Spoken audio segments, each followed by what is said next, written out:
Hello everyone, today we are going to discuss paper code BPSC 131 Introduction to Political Theory।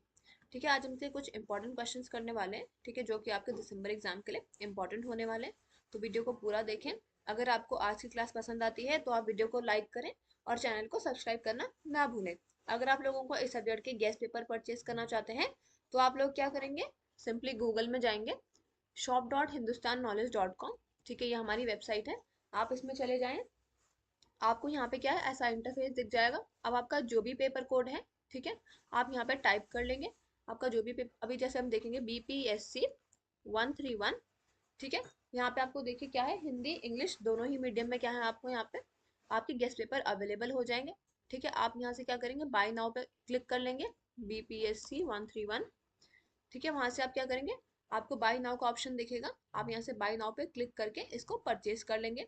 अगर आपको हमारी website से purchase करने में कोई भी प्रॉब्लम आती है तो आप क्या करेंगे, आप सिंपली हमें व्हाट्सएप पे मैसेज कर देंगे। हमारा व्हाट्सएप नंबर है 9580023321। ठीक है, ये हमारा व्हाट्सएप नंबर है, आप इस पर हमें मैसेज कर सकते हैं और हम आपको गेस्ट पेपर अवेलेबल करवा देंगे। ठीक है, अगर आप गेस्ट पेपर और ये वीडियो को पूरा कर लेते हैं तो क्या है, आप अपना एग्जाम को आसानी से क्लियर कर लेंगे। तो चलिए आज की क्लास शुरू करते हैं। So the first question is what is state, describe various forms of state. यानी कि इस क्वेश्चन में आपको क्या बताना है कि स्टेट क्या है और इसके अलग अलग फॉर्म्स क्या होते हैं। So the term state refers to an organized political community that has the authority to make laws, enforce them and maintain order within a certain territory। यानी कि जो आपका टर्म स्टेट है, स्टेट क्या करता है, ये रेफर करता है एक ऐसी ऑर्गेनाइज पॉलिटिकल कम्युनिटी को जिनकी क्या होती है, अथॉरिटी होती है to make laws, enforce them and maintain order within a certain territory. Simple words में बोले तो स्टेट क्या है, आपका एक ऐसा सिस्टम है जिसके थ्रू हम क्या करते हैं, लोगों को गवर्न करते हैं। सो ये क्या करता है, आपको ये प्रोवाइड करता है security, it makes rules for the society and ensures the welfare of its citizens. Now, according to political scientists, a state has a four main elements। यानी कि स्टेट के क्या होते हैं, चार मेन एलिमेंट्स होते हैं, population, territory, government, sovereignty. So population, जो लोग वहां पे स्टेट में रह रहे हैं, territory, that is a defined area within the borders, government, the authority that makes and enforces the laws, sovereignty, the power to make decisions independently without interference from the outside. So forms of states, अब हम देखेंगे कि state के क्या forms होते हैं।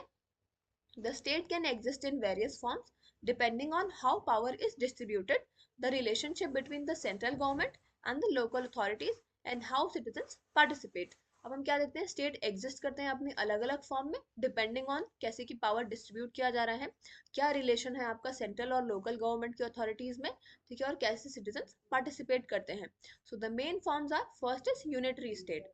इन a unitary states all the power is concentrated in the central government. यानी कि यूनिटरी स्टेट में क्या होता है, आपका जितनी भी पावर होती है वो सेंट्रल गवर्नमेंट में कॉन्सेंट्रेटेड होती है। Local governments if they exist work under the control of the central authority. यानी कि अगर लोकल गवर्नमेंट एग्जिस्ट करती है तो वो क्या है, वो उनके कंट्रोल में, सेंट्रल अथॉरिटी के कंट्रोल में काम करती है। So decisions are uniform across the country. Example के लिए मान लीजिए जैसे यूनाइटेड किंगडम है, फ्रांस है, जापान है, ये आपके क्या है, ये यूनिटरी स्टेट्स हैं। इनके एडवांटेजेस क्या होते हैं कि decisions are quick and uniform, there is less conflict between central and local authorities.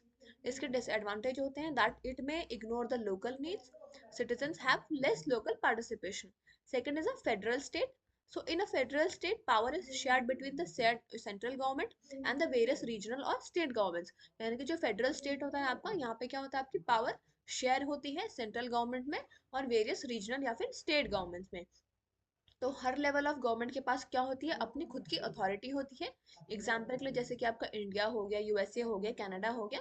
इसका एडवांटेज ये होता है कि जो लोकल गवर्नमेंट्स हैं वो भी डिसीजंस बना सकते हैं that is suitable for the region, और ये इक्वालिटी को प्रमोट करता है। इसके डिसएडवांटेजेस क्या है आपके, कि जो कॉन्फ्लिक्ट है they may arise between the central and state governments. Now we will look what is a confederal state.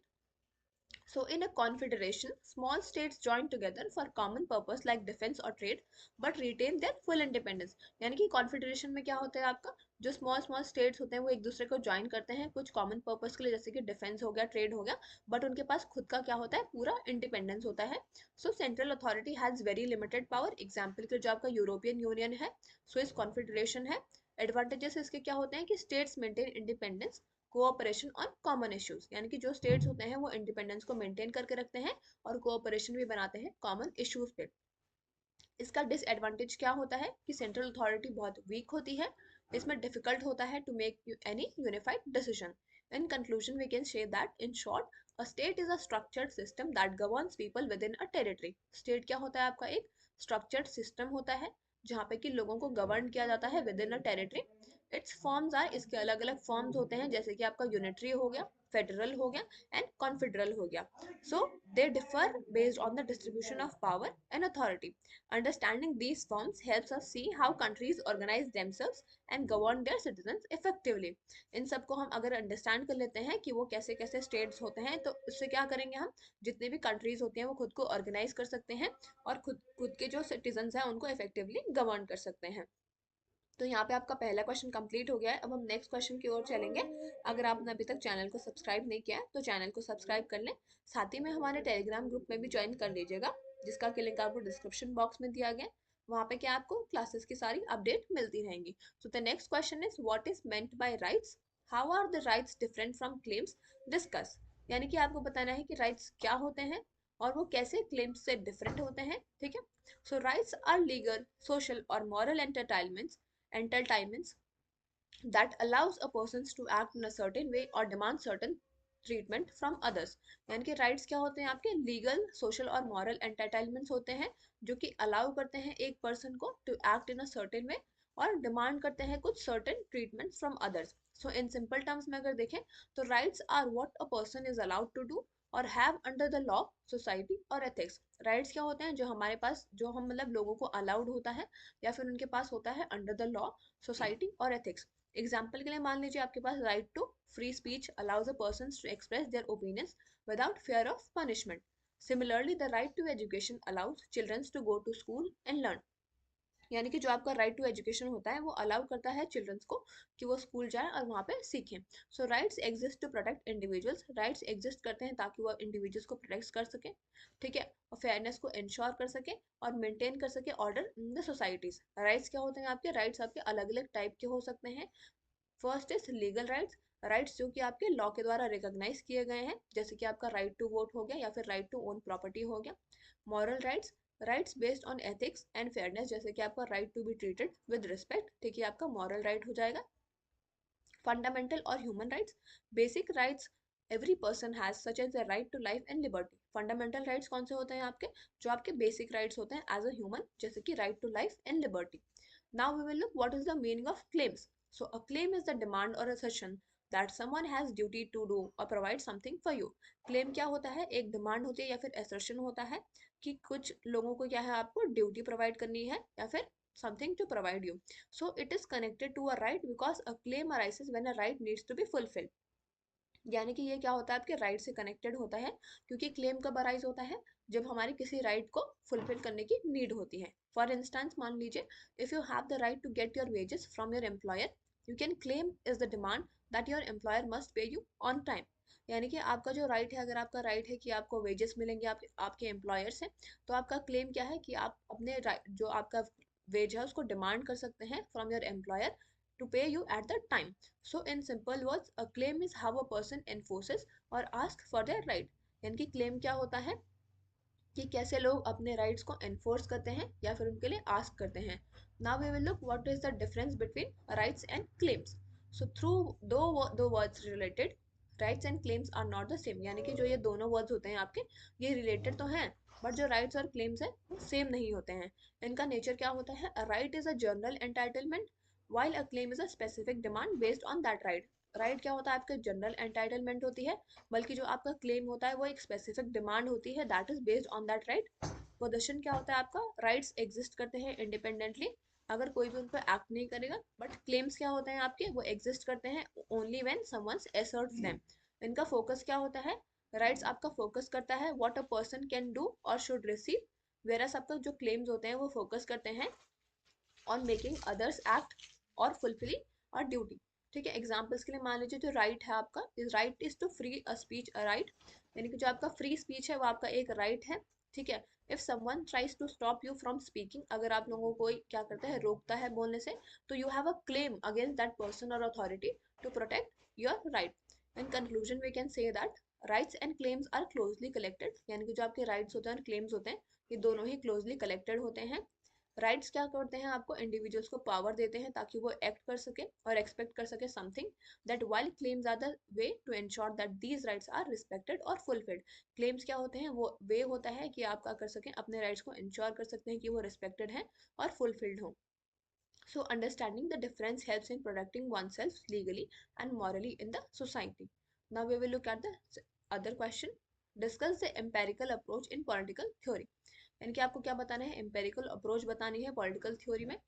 So the empirical approach in political theory is a method that tries to understand politics by observing facts, collecting data and studying real life political behavior. यानी कि जो आपका empirical approach होता है political theory में, वो आपका एक मेथड होता है जो आपको ट्राई करता है अंडरस्टैंड करने की पॉलिटिक्स में by observing the facts, collecting the data and studying the real life political behavior. So in this approach political theorists focus on what is rather than what ought to be. यानी कि इस approach में क्या करते हैं, जो political theorist होते हैं वो फोकस करते हैं on what is rather than on what ought to be. So this means that they try to explain how political system actually work in society. यानी कि इसका ये मतलब है, वो ये एक्सप्लेन करते हैं आपको कि जो पॉलिटिकल सिस्टम है वो कैसे एक्चुअली वर्क करते हैं सोसाइटी में, not how they should ideally work. Now we will look what is the meaning of empirical approach. So the word empirical means something based on experience, observation and evidence. यानी कि word empirical का मतलब क्या होता है, कोई चीज़ जो experience पे based है, observation या फिर evidence पे based है. So when applied to political theory, it involves studying political events, institutions, leaders, voters, public opinions and decision making using scientific methods.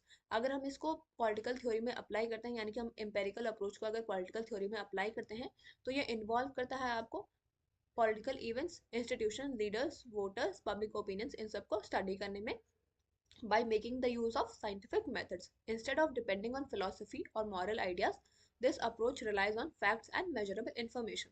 यानी कि जो आपका empirical approach होता है ये आपका rely करता है facts और measurable information पे.